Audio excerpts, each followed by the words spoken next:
Next आपका देखें 63, खजुराहो में स्थित जगदम्बी मंदिर की प्रमुख विशेषताओं में से निम्नलिखित में से कौन सा तथ्य असत्य है। तो खजुराहो मंदिर शैली अपन ने लिखी है, तीनों मंदिर समूह लिखे हैं अपन, दक्षिण पश्चिम पूर्व पूरे, उसमें जगदम्बी मंदिर है ना। तो इस मंदिर में एक ही कक्ष में अर्धमंडप और बरामदा दोनों अवस्थित है।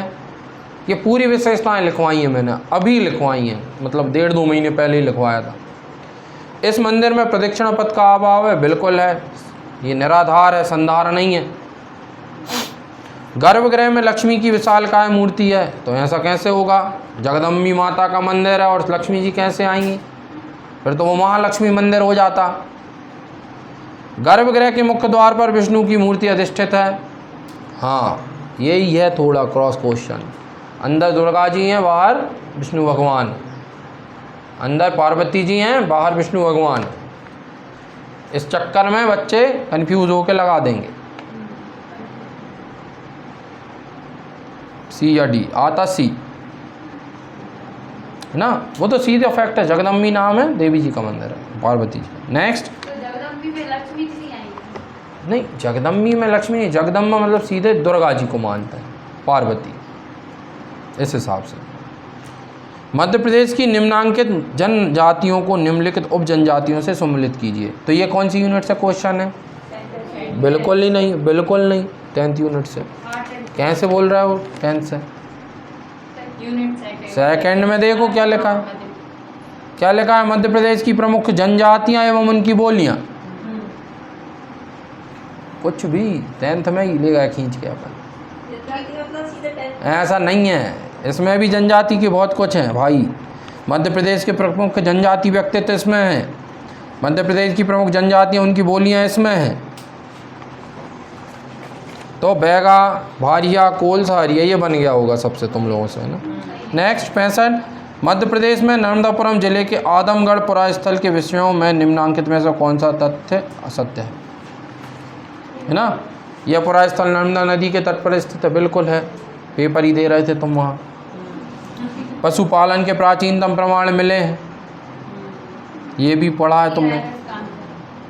इस पुरातन स्तर पर BS बाकड़कर द्वारा पुरातात्विक उत्खनन किया गया था, नहीं, यदि ये बेचारे यहाँ जाते तो भीमबेटका में कौन जाता, है ना। यहाँ तो RB जोशी, मनोरंजन घोष, ये लोग हैं, हसमुख अदिया वगैरह, सीओर, नर्मदा मानव। यहाँ बड़ी संख्या में पुरापाषाण कालीन उपकरण अस्थि अवशेष में, बिल्कुल मैंने बताया था, यहाँ हथियारों की फैक्ट्री थी आदि मानव की। तो ये भी बन गया होगा क्वेश्चन, पढ़ा है अपन ने, है ना। यहाँ तो नहीं है शंख पुष्पी की जरूरत इस क्वेश्चन में, हाँ ठीक। मध्य प्रदेश में निम्नांकित में से कौन सा स्थल विश्व धरोहर स्थल के रूप में मान्यता प्राप्त है। भाई ये भी किससे आ गया, किस यूनिट से, सेकेंड यूनिट से। इसमें लिखा है मध्य प्रदेश में विश्व धरोहर स्थल,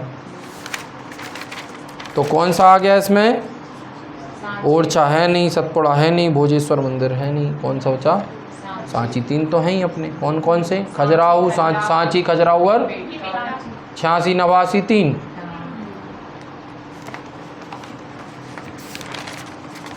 निम्नलिखित लोकगीतों को उनकी विशेषताओं में सम्मिलित कीजिए। अब ये भी किस यूनिट का है, सेकंड का ही है। इसमें लिखा है, क्या लिखा है, मध्य प्रदेश के प्रमुख त्योहार, लोकगीत, है ना, लोक कला, लोक साहित्य।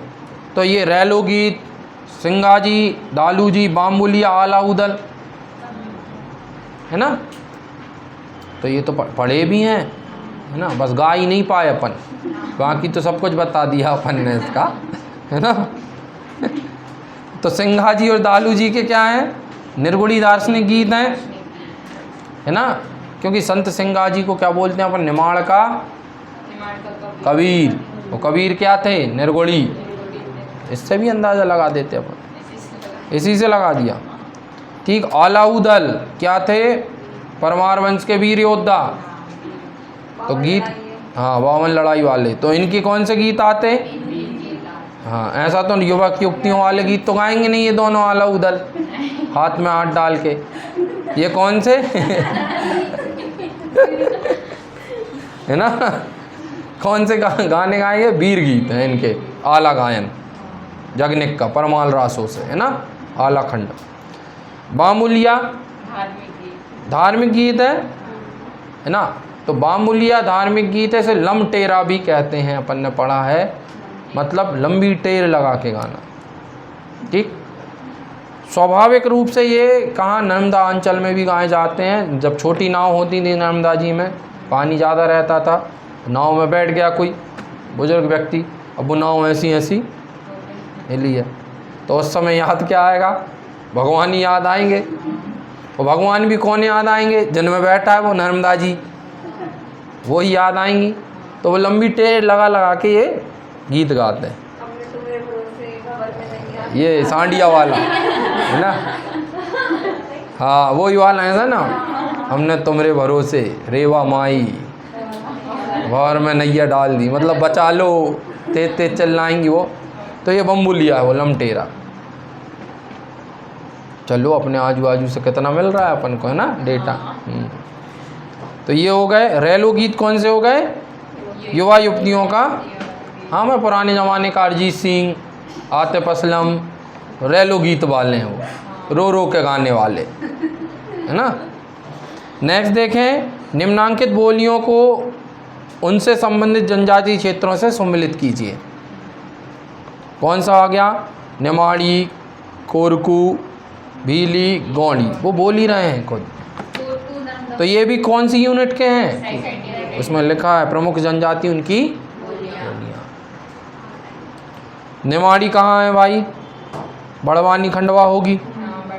भीली कहाँ होगी, रतलाम अलीराजपुर होगी, ठीक है। कोरकू कहाँ होगी, बैतूल नर्मदापुरम, बच्चा गोंडी, मंडला डिंडोरी, ठीक। बन गया होगा ये क्वेश्चन, ऐसे ही तो नहीं है ला रहा है सर, सच में बना। मध्य प्रदेश के निम्नांकित साहित्यकारों को उनकी कृतियों से सम्मिलित कीजिए। अब ये भी किसका क्वेश्चन है, यूनिट सेकंड का। मध्य प्रदेश के प्रमुख साहित्यकार उनकी कृतियाँ। केशवदास, है ना, केशवदास जैसे ही नाम पढ़ते हो कठिन काव्य का प्रेत ढूंढने लगते हो तुम ऐसे, केशवदास, है ना। केशवदास कवि प्रिया, रसिक प्रिया, ये नहीं के पता है, बिगड़े टाइप के थे थोड़े से, है ना, केशवदास। फिर गांधी पंचसती, गुलाबी उर्दू, गंगा लहरी, है ना। तो ये लगा दिए होंगे बढ़िया, मुल्ला रामू जी, पद्माकर जी, भवानी प्रसाद मिश्र, केशवदास जी। नेक्स्ट, बंकिम चंद्र चटर्जी के उपन्यास आनंद मठ के अनुसार किस पात्र के द्वारा वंदे मातरम गीत गाया गया था। थोड़ा डीप क्वेश्चन था। आपने क्या पढ़ा है, नॉर्मल भाई, जो आपका वंदे मातरम गीत है ये क्या है देश का, हमें तो राष्ट्रगान गीत है कि राष्ट्रगान गीत है ना।